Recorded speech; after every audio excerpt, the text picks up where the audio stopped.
Assalamualaikum warahmatullahi wabarakatuh. Anak-anak sekalian, kembali berjumpa dengan pelajaran fisika. Dan hari ini kita akan belajar tentang klasifikasi materi dan perubahannya. Namun, sebelumnya saya sampaikan salam sehat untuk kalian semua. Tetap jaga kesehatan dan tingkatkan terus motivasi belajar kalian. Anak-anak sekalian, Allah sudah menciptakan alam semesta ini dengan berbagai isinya, baik itu biotik, abiotik, semuanya diperuntukkan untuk kemaslahatan manusia. Termasuk yang akan kita pelajari ini adalah lebih banyak belajar tentang abiotik, tentang bagaimana klasifikasi materi dan perubahannya terjadi di alam ini.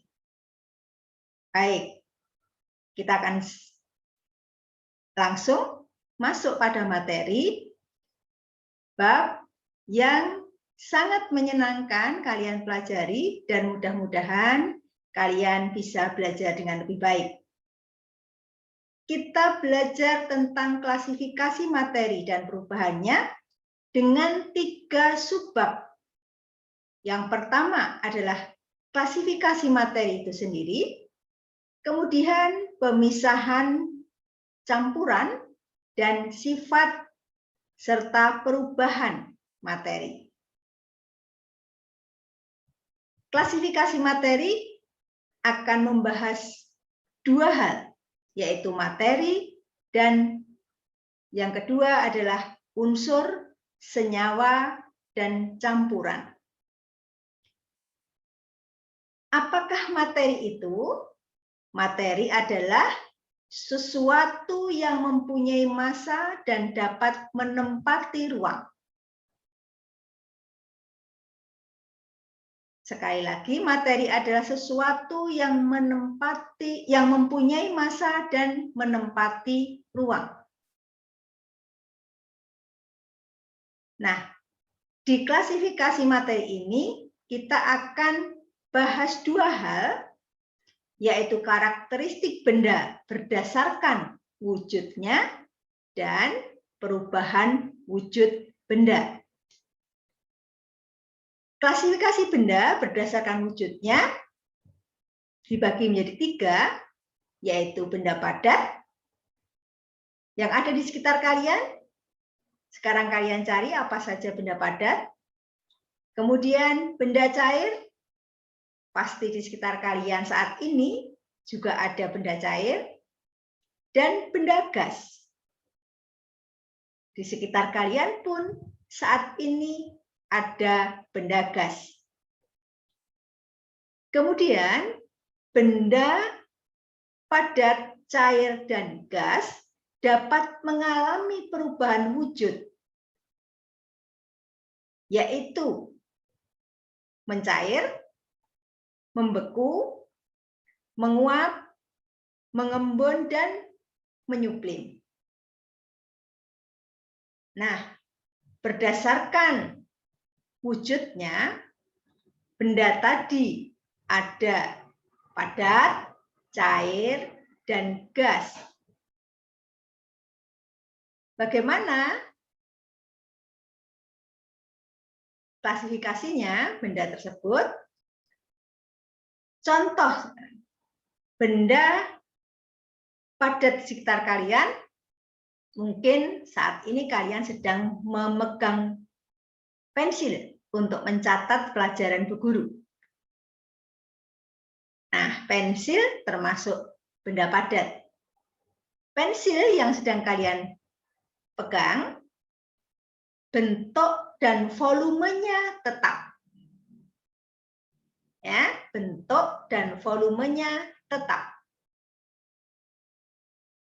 Kemudian benda cair, mungkin di samping meja belajar kalian saat ini ada minuman yang kalian siapkan untuk belajar.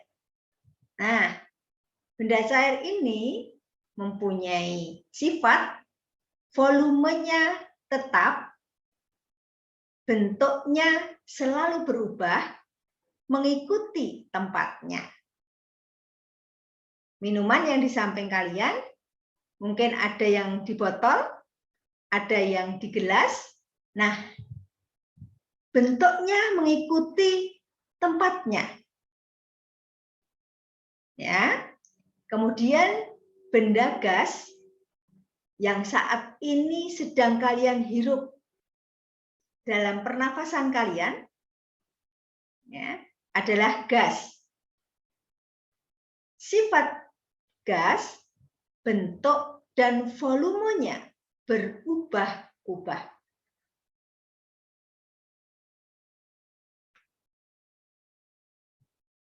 Nah, dari 3 macam benda tadi, dengan sifatnya masing-masing, semuanya bisa mengalami perubahan wujud. Suatu benda dapat mengalami perubahan wujud dari satu wujud ke wujud yang lain karena pengaruh suhu di lingkungannya. Contoh, kalian perhatikan skema gambar ya, di layar. Skema perubahan wujud benda, kalau gas mengalami pengembunan, ya, maka gas mengembun akan berubah wujud menjadi cair. Sebaliknya, kalau semula benda itu cair, kemudian mengalami penguapan atau pendidihan, menguap mendidih, maka akan berubah wujud menjadi gas. Benda gas juga dapat mengalami menyublim, ya, desublimasi, menjadi padat atau sebaliknya, padat menjadi gas, itu menyublim. Padat, benda padat bisa mencair, meleleh, dan melebur menjadi cair, ya. Kemudian benda cair, zat cair dapat mengalami pembekuan menjadi padat. Jadi masing-masing wujud benda dapat mengalami perubahan karena pengaruh suhu di lingkungannya. Yang gas bisa menjadi cair atau sebaliknya, cair bisa menjadi padat atau sebaliknya, padat bisa menjadi gas atau sebaliknya. Kemudian kita akan memahami ini nanti dalam lembar kerja yang akan kalian amati, ya. Nah, yang kedua, unsur, senyawa, dan campuran. Materi terdiri dari zat tunggal dan campuran. Zat tunggal dibagi menjadi 2, unsur dan senyawa. Sedangkan campuran dibagi menjadi 2 juga, yaitu homogen dan heterogen. Nah, anak sekalian, unsur, apa itu unsur? Unsur adalah zat tunggal yang tidak dapat diuraikan menjadi zat-zat lain yang lebih sederhana melalui reaksi kimia biasa. Bagian terkecil dari unsur adalah atom. Unsur dibedakan menjadi 2 macam, yaitu unsur tunggal dan molekul unsur. Ya, sekali lagi, unsur adalah zat tunggal yang tidak dapat mengalami perubahan menjadi lebih sederhana melalui reaksi kimia biasa. Kemudian unsur, ada unsur tunggal ya, dan molekul unsur. Contoh, nanti kalian bisa melihat lagi di buku bacaan kalian, referensi kalian. Contoh unsur tunggal itu apa? Argentum, aluminium, aurum, dan lain-lain. Contoh molekul unsur adalah hidrogen, klorin atau Cl2, iodin atau I2, nitrogen atau N2, dan oksigen atau O2. Ini adalah unsur. Unsur tunggal dan molekul unsur.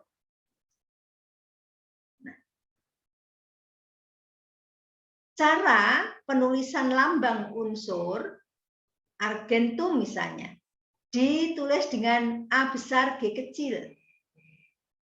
Oksigen misalnya, ditulis dengan O2. Nah, cara penulisan lambang unsur ini menggunakan aturan penulisan berdasarkan John Jacob Berzelius.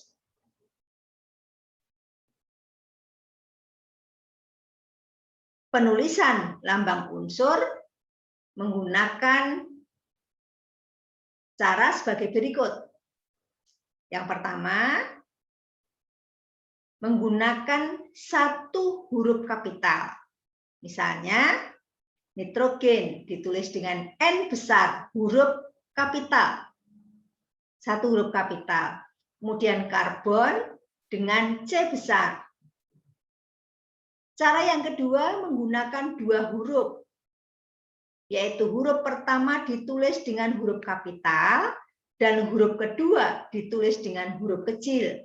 Contoh Cu atau kuprum, kemudian Na atau natrium. Dan cara yang ketiga menggunakan dua huruf. Huruf pertama ditulis dengan huruf kapital dan huruf kedua dengan huruf khas, ya, misalnya dengan huruf kecil. Contoh, magnesium ditulis dengan M besar G kecil. Zinkum ditulis dengan Z besar N kecil. Tidak boleh ditulis dengan magnesium dengan M besar A kecil atau zinc dengan Z besar I kecil, tidak boleh. Ya. Sudah ditentukan dengan huruf khas yang di belakang huruf besar ditulis dengan huruf kecil. Kemudian cara yang keempat menggunakan tiga huruf. Huruf pertama ditulis dengan huruf kapital, huruf kedua dan ketiga ditulis dengan huruf khas yang sudah ditentukan dan hurufnya kecil. Contoh, onuntrum ditulis dengan U besar, U kecil, T kecil. Kemudian unun septum ditulis dengan U besar, U kecil, S kecil. Nah, ini sudah ditentukan cara aturan penulisan lambang unsur. Untuk mengetahui unsur-unsur yang lain, kalian bisa membeli data unsur, ya. Data unsur di buku di toko buku bisa kalian temukan di sana banyak sekali nama-nama unsur, baik itu unsur tunggal maupun unsur molekul. Ya, kapan-kapan kalau kalian sempat ke toko buku, cari. Wajib punya ya, biar kenal nama-nama unsur. Nah, ini contohnya. Ini ya, adalah tabel periodik. Tabel periodik unsur ya. Nah, para ahli kimia mendaftar unsur-unsur yang ada di alam ini dalam bentuk tabel yang dikenal dengan tabel periodik unsur. Para ahli tersebut tergabung dalam International Union of Pure Applied and Chemistry, ya, atau IUPAC. Nah, sekarang unsur-unsur itu mempunyai sifat. Ada yang mempunyai sifat unsur sifat logam, ada yang mempunyai sifat non-logam, dan ada yang mempunyai sifat semi-logam. Unsur yang mempunyai sifat logam mempunyai ciri-ciri sifatnya adalah menghantar listrik dan panas yang baik. Maka logam biasa disebut dengan konduktor karena penghantar listrik dan panas. Kemudian yang kedua, mengkilap, ya, mengkilap warnanya. Kemudian kuat, ya, biasanya kuat. Jadi karena kuat juga biasanya juga berat, ya. Kemudian dapat ditempa dan dibengkokkan. Walaupun kuat, tapi masih tetap bisa ditempa dan dibengkokkan. Pasti dengan tenaga yang kuat juga untuk menempa dan membengkokkannya. Kemudian titik lelehnya tinggi. Pada suhu kamar berwujud padat, kecuali Hg, ya, kecuali air raksa. Ya, ini dalam suhu kamar berwujud cair. Hg itu air raksa. Makanya nanti lihat Hg itu apa? Dilihat di unsur daftar unsur, ya, tabel daftar unsur. Kemudian contoh logam misalnya natrium, strontium, tembaga, dan magnesium. Sifat unsur non-logam yang pertama, kurang baik menghantarkan listrik dan panas. Maka unsur non-logam biasa disebut dengan isolator. Karena tidak baik untuk menghantarkan listrik dan panas. Yang kedua, tidak mengkilap. Yang ketiga, rapuh, tidak kuat. Kemudian tidak dapat dibengkokkan. Jadi kalau ditempa ya karena rapuh, ya, dia akan mudah hancur. Kemudian titik lelehnya rendah. Contohnya karbon, klor, nitrogen, dan yodium. Kemudian sifat unsur yang semilogam. Unsur semilogam merupakan unsur yang mempunyai sifat di antara. Nah, di antara itu berarti tengah-tengah, ya.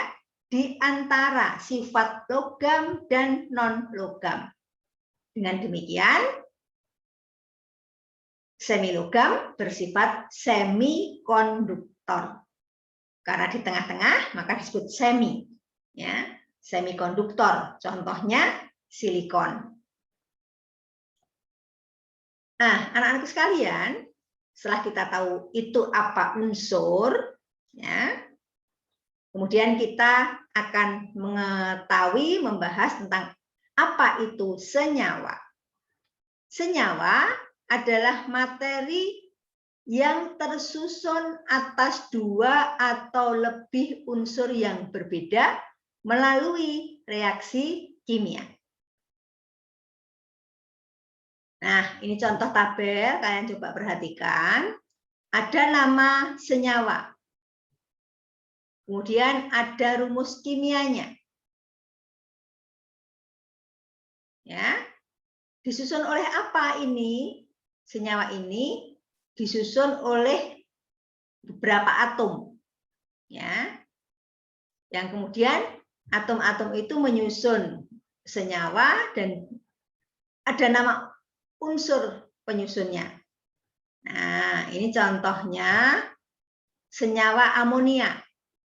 Amonia itu salah satu senyawa yang berada di dalam urin kalian. Contoh ini ya, amonia. Amonia, unsur rumus kimianya adalah NH2.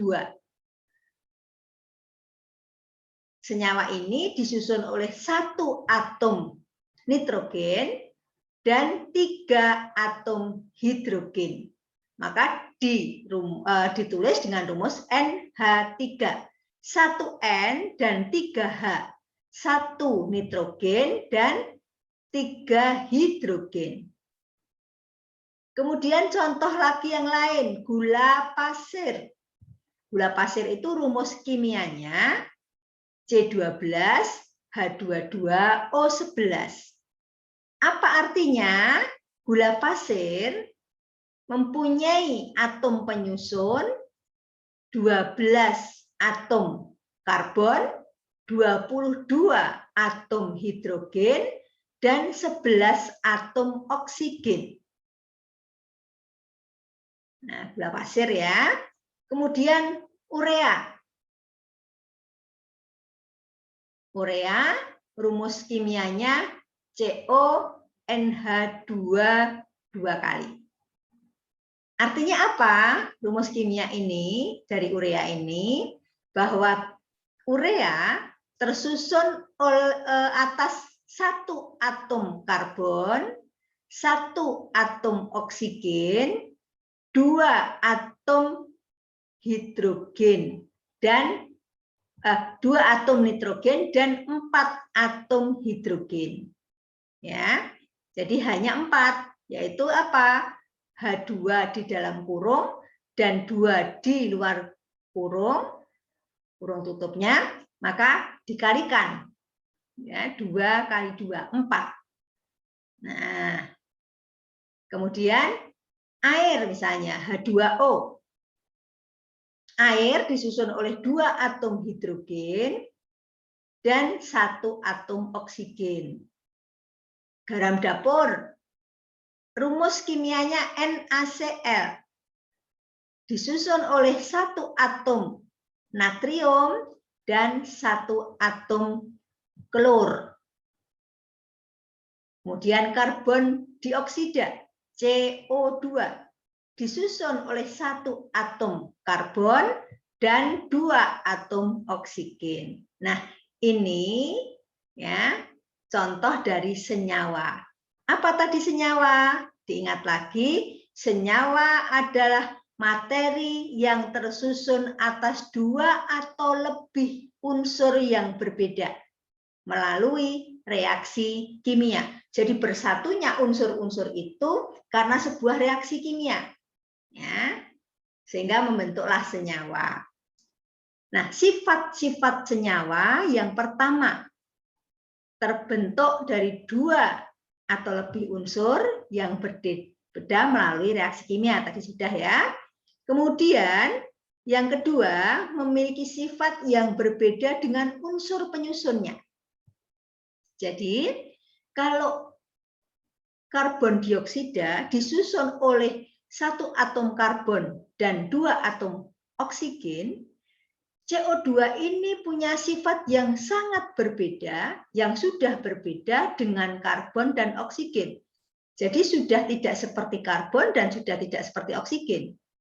Karena CO2 memiliki sifat yang berbeda dengan unsur-unsur penyusunnya, menjadi sifat yang baru. Ya.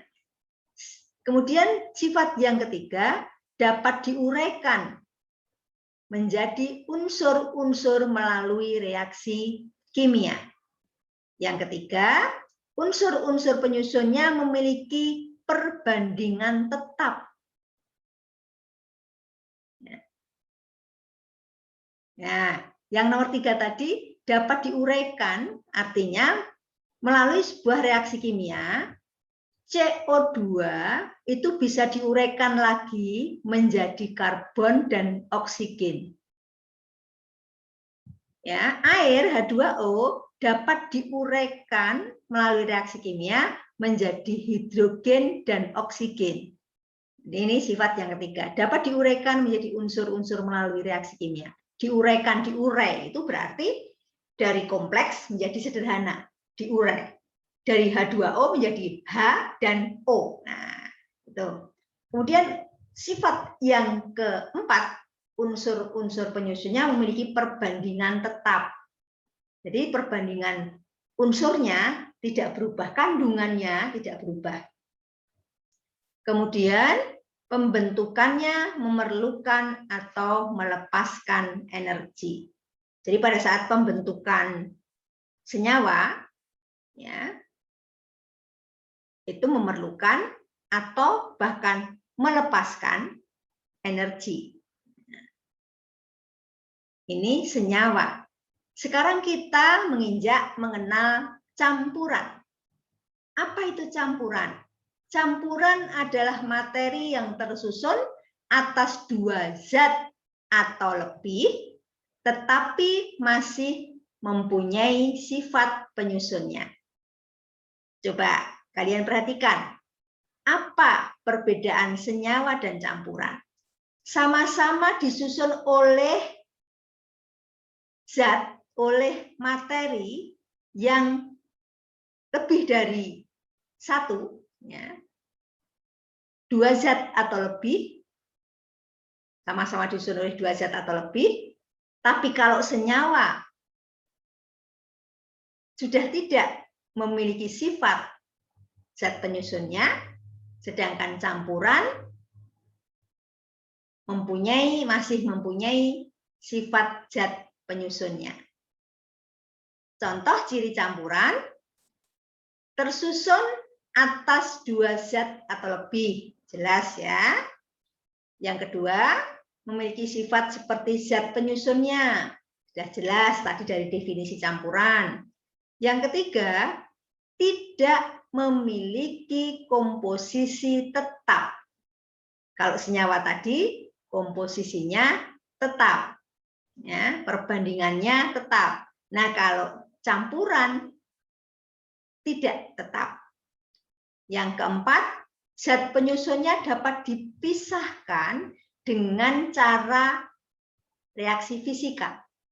Kalau tadi dengan menggunakan reaksi kimia, ya.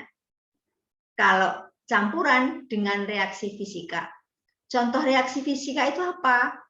Nah, reaksi fisika itu berarti perlakuan fisik, ya, perlakuan fisik. Misalnya ditumbuk, kemudian dihancurkan, ditumbuk, ya, diperkecil, gitu ya, jadi kecil, lebih kecil.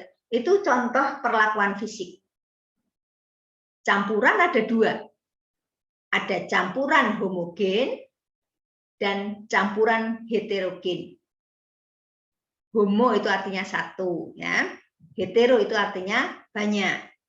Nah, campuran homogen apa itu? Nanti ya. Dan campuran heterogen. Nah, ini sekarang kita masuk pada campuran homogen. Campuran homogen disebut juga larutan. Contoh, campuran air dengan alkohol, air dengan gula, air dengan sirup, itu merupakan contoh dari campuran homogen. Kenapa disebut dengan campuran homogen? Karena campuran ini mempunyai ciri-ciri tersusun atas zat padat yang berfungsi sebagai zat terlarut, ya, dan zat cair berfungsi sebagai zat pelarut dengan ukuran yang tidak jauh berbeda. Nah, jadi ada zat pelarutnya dan ada zat terlarutnya. Zat padatnya merupakan zat terlarutnya atau solut, ya, dan zat cairnya merupakan zat pelarut atau solvan. Ciri yang kedua disebut campuran karena apa? Bening dan tembus cahaya. Yang ketiga, tidak ada endapan saat didiamkan, dicampur, homogen campur, tidak ada endapan. Yang keempat, zat-zat menyusun tercampur sempurna. Kalau kalian lihat, pada saat kalian mencampur air dengan sirup, tidak ada endapan, ya, dan tercampur sempurna saat kalian buat air sirup yang akan kalian minum, ya. Nah, berdasarkan sifatnya, larutan dibedakan menjadi 3, yaitu larutan asam, larutan basa, dan larutan garam. Ini campuran homogen ya, campuran homogen atau larutan itu dibagi menjadi 3, larutan asam, larutan basa, dan larutan garam. Masing-masing mempunyai sifat atau ciri. Contoh, larutan asam berasa masam, bersifat korosif atau merusak atau mengkikis, ya. Korosif itu merusak. Kemudian memerah kertas lakmus biru. Kalau kalian teteskan larutan asam, akan mengubah kertas lakmus biru menjadi merah. Menghasilkan ion H+ saat dilarutkan dalam air dan memiliki pH kurang dari 7. Contoh, HCl, HNO3, dan H2SO4. Kemudian, larutan basa. Sifatnya berasa pahit, bersifat licin, membirukan kertas lakmus. Artinya, larutan basa ini kalau kita teteskan pada kertas lakmus itu kertas untuk menguji asam basa, ya. Kalau diteteskan pada kertas lakmus, maka kertas lakmus merah, kertas lakmus akan berubah menjadi biru. Kemudian menghasilkan ion OH- saat dilarutkan dalam air, memiliki pH lebih besar dari 7, contoh NaOH, KOH, dan MgOH2. Kemudian larutan garam. Garam adalah hasil reaksi antara asam dan basa. Sifat garam bermacam-macam. Ya, ada yang pH-nya lebih dari 7, pH-nya di antara 7, ya, dan ada yang netral, sama dengan 7. Contoh, NaCl, KNO3, CaCl2, dan NH4Cl. Nah, anak-anak sekalian, kita bisa mengamati, ya, dan meneliti sebuah zat itu sifatnya asam atau basa. Dengan apa? Ya, dengan sebuah indikator asam basa. Prinsip indikator asam basa adalah menunjukkan sifat asam atau basa melalui perubahan warna. Contoh, indikator itu ada indikator alami, ada indikator buatan, ada indikator universal, dan ada indikator yang berupa alat yang disebut dengan pH meter. Contoh indikator alami adalah menggunakan bunga sepatu, ya, atau kol ungu. Ya, kalian pernah lihat ya kol ungu bunga sepatu? Ini ada gambar bunga sepatu. Kemudian kunyit dan bunga mawar. Ini bisa digunakan sebagai indikator alami untuk mengetahui suatu zat itu asam atau basa. Kemudian di toko-toko kimia, kalian bisa membeli indikator buatan. Contoh metil merah dan fenoltalin. Metil merah dan fenoltalin. Ini kita bisa beli di toko kimia. Kemudian yang ketiga indikator universal, yaitu indikator dengan menggunakan kertas lakmus. Ada kertas lakmus merah, ada kertas lakmus biru. Nah, nanti zat yang akan kita cek asam basanya, kita teteskan, kita basahkan pada kertas ini. Nanti akan ada perubahan warna pada kertas. Ya. Zat yang akan kita cek dengan indikator buatan metil merah, nanti kalau kita tetesi dengan metil merah, maka akan terjadi perubahan warna.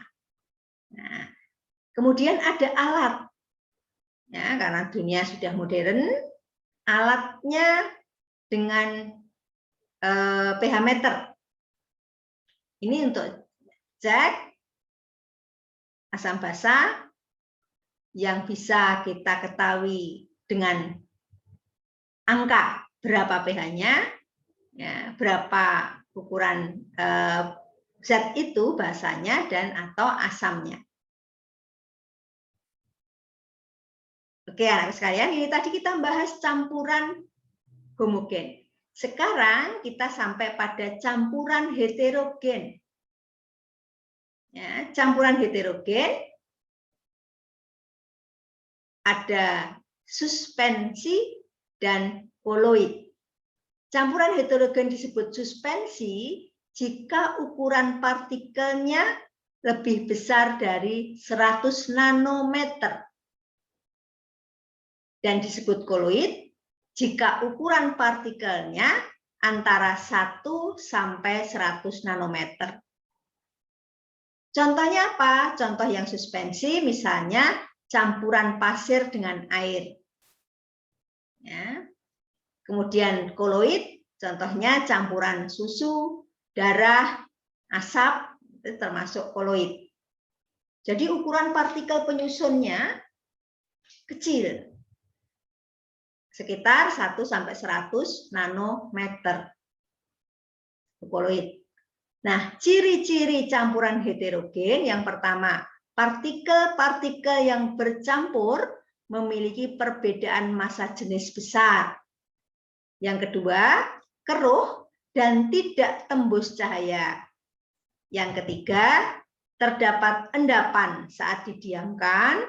Dan yang keempat, percampurannya tidak merata. Nah, sekarang kita sampai pada pemisahan campuran. Campuran tadi terdiri dari beberapa zat, 2 atau lebih zat. Nah, zat ini yang menyusun campuran bisa dipisahkan dengan beberapa cara. Contoh, yang pertama dengan filtrasi. Yang kedua dengan sentrifugasi. Yang ketiga dengan destilasi. Keempat, kromatografi. Cara yang kelima adalah sublimasi. Cara keenam, evaporasi. Dan cara yang ketujuh, atraksi magnetik. Nah, ini 7 pemisahan campuran. Oke, anak-anak sekalian, kita bahas satu persatu cara pemisahan campuran. Yang pertama tadi adalah filtrasi. Filtrasi merupakan metode dengan menggunakan zat-zat yang dipisahkan dengan menggunakan campuran heterogen. Ya, metode ini digunakan untuk memisahkan zat-zat yang bercampur dalam campuran heterogen. Berulang, metode filtrasi digunakan untuk memisahkan zat-zat yang bercampur dalam campuran heterogen. Contoh, air dan pasir dapat dipisahkan dari campuran air, pasir dengan cara menyaring. Nah, jadi dicaring. Ya, ini namanya filtrasi. Ini filtrasi. Kemudian, cara yang kedua, sentrifugasi, yaitu metode memisahkan untuk memisahkan padatan sangat halus dengan jumlah campuran sedikit dalam campuran heterogen. Contohnya apa? Contoh sel darah merah yang dipisahkan dari plasma darahnya. Jadi, plasma darah itu cairan darah, ya. Di dalam plasma itu ada berbagai macam sel darah. Ada sel darah putih, ada sel darah merah, ada komponen-komponen lain, ya. Nah, pada saat kita memisahkan di laboratorium biasanya ini ya, sel-sel darah merah dari plasma darah dengan menggunakan cara sentrifugasi. Karena apa? Sel darah merah itu merupakan padatan yang sangat halus, ya, dengan jumlah campuran sedikit dalam campuran heterogen. Jadi lebih banyak plasma darahnya, ya, gitu. Kemudian yang ketiga, destilasi atau penyulingan. Destilasi atau penyulingan merupakan proses pemisahan zat cair dari campurannya berdasarkan perbedaan titik didih zat yang bercampur sehingga dapat menguap setiap zat akan terpisah. Campuran yang ingin dipisahkan dipanaskan hingga suhu di sekitar titik didih salah satu komponen. Zat yang mempunyai titik didih lebih rendah. Kemudian komponen tersebut akan menguap terlebih dahulu, mengembun, dan ditampung sebagai destilat. Komponen yang tersisa pada labu destilasi disebut dengan residu. Yang mengendap ya, residu. Contoh peristiwa destilasi yaitu memisahkan aseton dengan air. Penyulingan aseton yang akan dipisahkan dengan air. Kemudian kromatografi adalah metode pemisahan zat yang bercampur dalam campuran yang berdasarkan pada perbedaan kecepatan merambat antara partikel-partikel zat yang bercampur dalam suatu medium diam ketika dialiri suatu medium gerak. Contoh, zat pada tinta dapat dipisahkan dengan kromatografi. Sublimasi, metode memisahkan campuran yang didasarkan pada campuran zat yang memiliki suatu zat yang dapat menyublim. Jadi, menyublim tadi perubahan wujud padat ke gas ya, sedangkan zat yang lainnya tidak dapat menyublim. Jadi yang sublimasi itu ada yang menyublim, ya. Kemudian ada zat yang tidak dapat menyublim. Contoh, kamfer kotor dapat dimurnikan dengan sublimasi. Kamfer kotor, kamfer itu apa? Kapur barus, ya. Nah, pada saat kapur barusnya menyublim, nah kotorannya mengendap di bawah, tidak ikut menyublim. Kemudian yang keenam, evaporasi adalah proses pemisahan zat padat dari larutannya dengan cara menguapkan pelarutnya.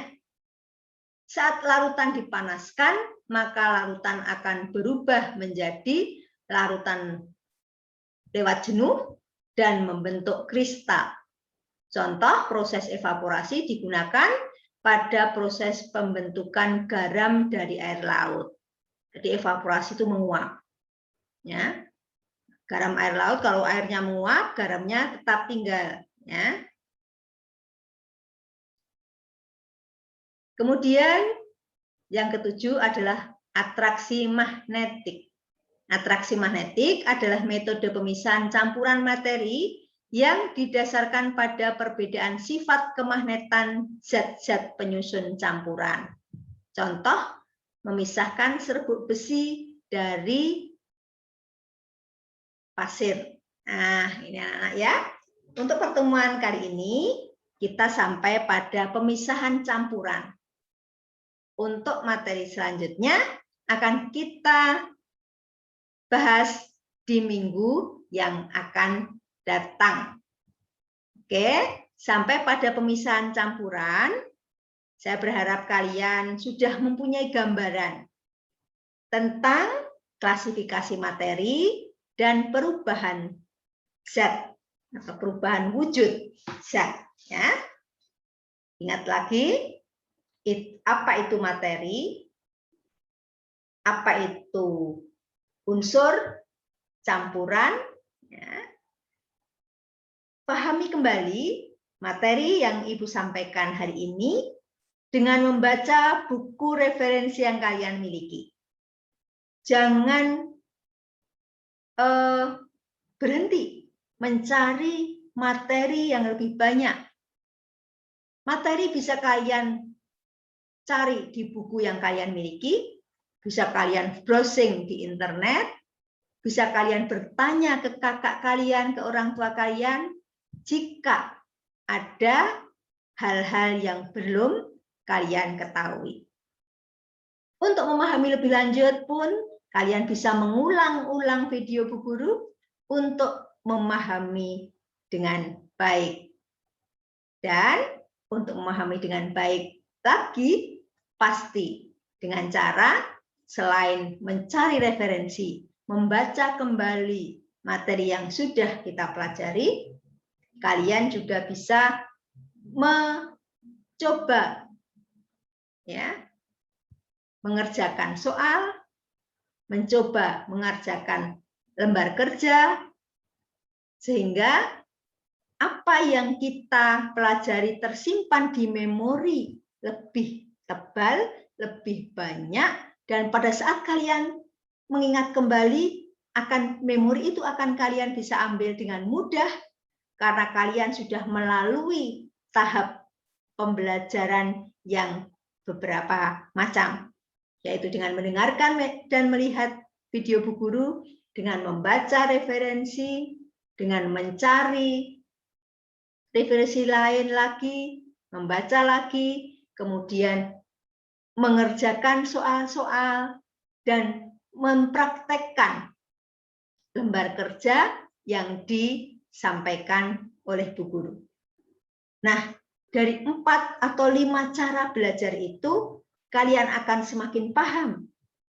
Memori yang kalian simpan di otak kalian akan semakin tebal dan kuat, dan pada saat kita akan menggunakan atau mengingat kembali pelajaran itu, akan sangat mudah kalian ambil dari memori kalian.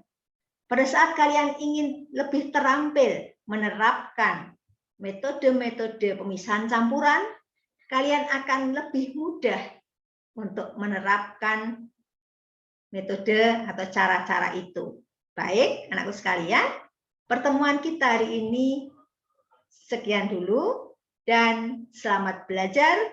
Jangan putus asa dalam belajar, terus semangat, motivasi diri, tapi jangan lupa ibadah kalian tetap harus dijalankan dengan baik.